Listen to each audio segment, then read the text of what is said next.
Alrighty everyone, well game number 3 in this best of 5 series finds us on King's Cove LE. Spawning here, in the top left hand corner of the map playing with the blue Protoss pieces. He's currently down, but certainly not out of this series just yet. His name is Goblin. And his opponent spawning in the cross position playing with the red Zerg pieces. He's currently on match point, wants to close this series out right here and right now. His name is Reynor. Alrighty guys, well this game and this series was played at the WCS spring event. And I gotta say guys, the games that have come out that I've watched and casted so far from this event have been absolutely awesome. We've had a little bit of everything, of course, the cheeses, the macro games, the, just the timing pushes, really everything that really comes into when you think of StarCraft 2 and what makes it so great and what makes it, that the strategy game of our time and just all the different, strategies that have been just over time that have been kind of just evolving, right? It's been absolutely amazing to say the least. And this series has been one that's been really great as well. You got some cheese in game number 1. Game number 2 was a little bit more of a macro-focused game, but Reynor has just been on top of his game and just playing out of his mind. Now, it does look like this probe is going to see possibly what's going on. Is he? Oh, it does not look like he is. Now, he is going to see that there is a natural hatchery here that is going down, but Goblin did not see that there was a handful of Zerglings that are coming. And this is going to get very interesting extremely quickly because he is going to go ahead and get that cybernetics core followed in with that natural nexus, and oh my god. Not that this could do, if there's proper micro here, Reynor could do a little bit some damage here. It does look like he's going to go after none other than the pylons, and that's exactly what he needs to do. It does look like Goblin is going to have to pull some of those probes off the line, and these Zerglings are going to be able to start going after some of those probes. Lost mining time as well will be something that we'll have to kind of keep an eye on. These Zerglings are just becoming such a nuisance for Goblin here, as he's going to have to just try to, micro his units properly. And it does look like we are going to see that natural hatchery is going to go down now, or is already down. It's going to be finishing up here shortly for Reynor. And the follow-up here is just Reynor's going to be able to move now into, his, kind of his build. And this is able to do a little bit of some damage. Those Zerglings are going to be able to get a few kills here and there. Looks like those probes were able, nice play there by Goblin to get the surround on some of those Zerglings. But these Zerglings are just so much of a nuisance at this point. Just a lot of lost mining time. But nonetheless, it all, the dust settles now. We are going to see Reynor. He's going to see kind of exactly what's going on now with that Overlord, and Goblin is going to need to figure out what's going on the opposite side of the map. Now, Reynor can just go back into his build, like I said. He's going to be able to just go right back ahead, drone up, build like a nice economy, and then start, trying to overwhelm his opponent.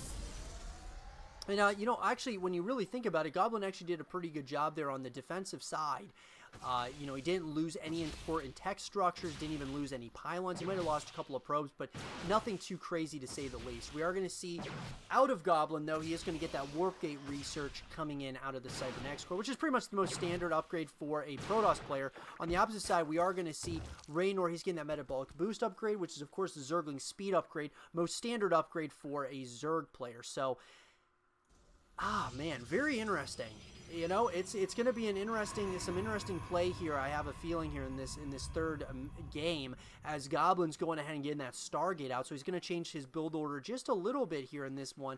We did not see a Stargate in the previous couple of games. Reynor is going to go ahead and get his third hatchery down.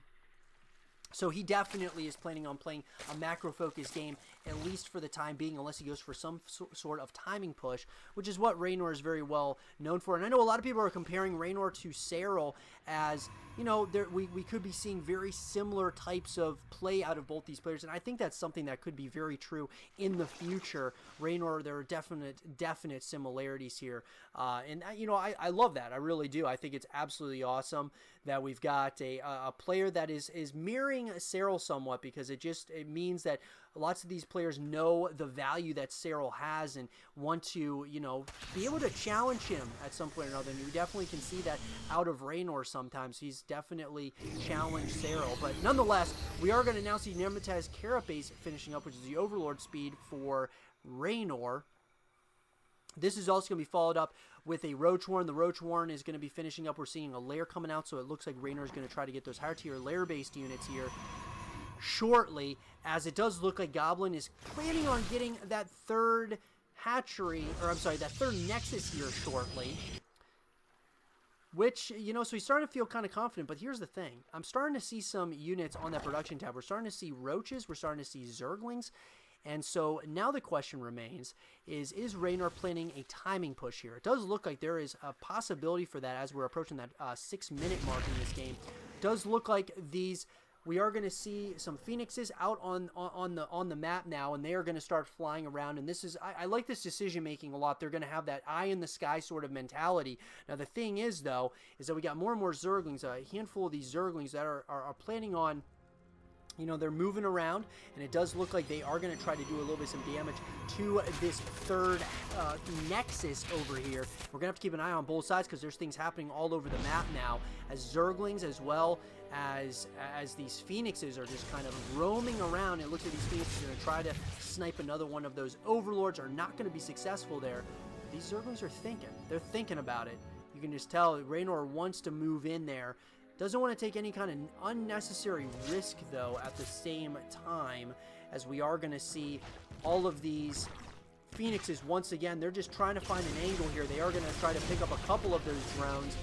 Not really getting much of an angle, at least as of yet. These Zerglings are still once again going to try to do what they can to kind of nibble away at some of these units. They are going to get this around here, and here we go. We are going to see the Nidus Worm is going to be activated, and it does look like Reynor has got units on the opposite side of the map. So Gladrick Constitution is being researched right now, and there's a lot of units here. We are once again going to see a Spore Crawler that's going to come down, and these Roaches are going to have a heyday, because there's not a whole heck of a lot here. Now the Queens are going to be coming up. There's going to be some pickups that are going to come in here out of those Phoenixes. The Phoenixes are going to try to get as much value out of these units as possible. Those transfusions are going to be coming in here very shortly, and the Roaches are here as well. The Nidus Worm switch up out of Reynor. What beautiful play here by this up and coming StarCraft 2 Zerg player. Man, he wants to close this thing out right here and right now.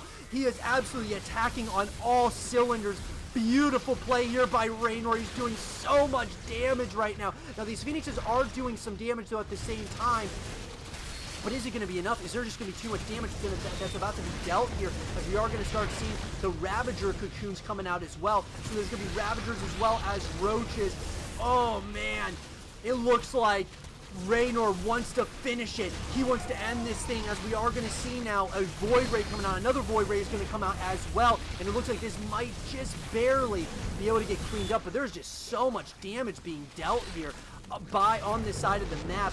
Reynor is just kind of hitting pylon after pylon. A lot of these structures that were being powered by those pylons are going down. Oh man, Reynor is doing so much damage right now. There's still a lot of units here, though.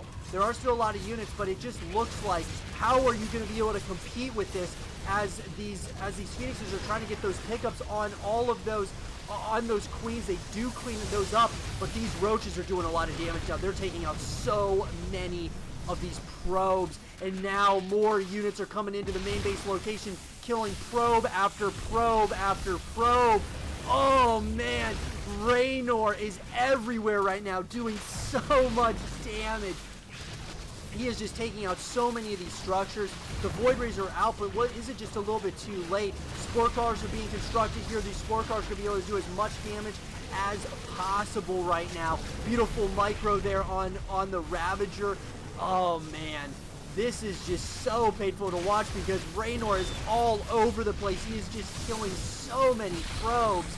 And even though he has a good amount of units here, as far as those air-based units, it just doesn't look like it's going to be enough, because more and more Roaches are going to be coming in, more and more Queens are coming in as well, and these units are just, once again, they're going to have to mass recall from one base to the other, and Goblin just has to try his luck with holding on here. These roaches are just doing so much damage. That third hatchery is up and running now as well. And as this game is just going, how is Reynor going to have or I should say Goblin, how is he going to have a chance with all these probes just going down? So many probes are just being destroyed right now. And now more and more roaches are going to be coming out. Wow. Unbelievable play here. That Nidus Network switch up, guys, that even threw me off guard.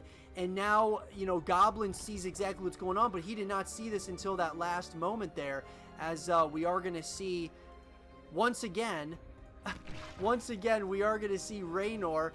What's going to be interesting, though, is now you've got all of these phoenixes that are down near this natural hatchery, and they are just kind of waiting right now, right?